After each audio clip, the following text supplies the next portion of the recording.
На оваа експресна постапка по барањето на Европската комисија од страна на власти и опозицијата реагира експертите, кои тврдат дека носењето на овој закон на брзина во предложената форма нема да ги донесе ефектите во реалноста кои ги бара Европската унија.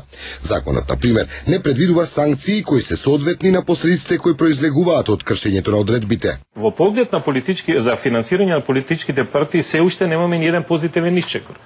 Они ќе сакаат да видат дали некој ќе одговара или на кој начин за финансиски малверзации. Дали ќе одговара или не. Иако ми е формално правно законот ќе остокмиме. Една од санкциите кои би требало да ги содржи овој закон согласно европските искуства е партијата која прави прекршок по оваа основа да се соочи со губење на мандати во собранието. Ако знам јас како политичка партија, влегувам у кампања, имам црни пари.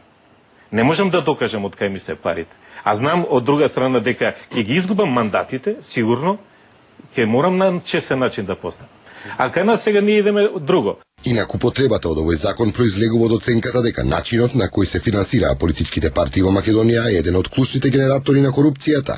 На оваа тема повеќе години истражуваше новинарката на неделникот Фокус Јадранка Костова. Парите на партиите, за сите партии говорам, особено овие, им стигаат на црно, тоа се црни пари, а потоа се под наводници легализираат со тоа што ќе стаиме ние дека сме донирале. Во септември се очекува извештај на телата на Советот на Европа за квалитетот на новодонесениот закон. Експертите предупредуваат дека таа оценка веројатно е дека ќе биде негативна, пошто законот повторно би требало да претрпи измени.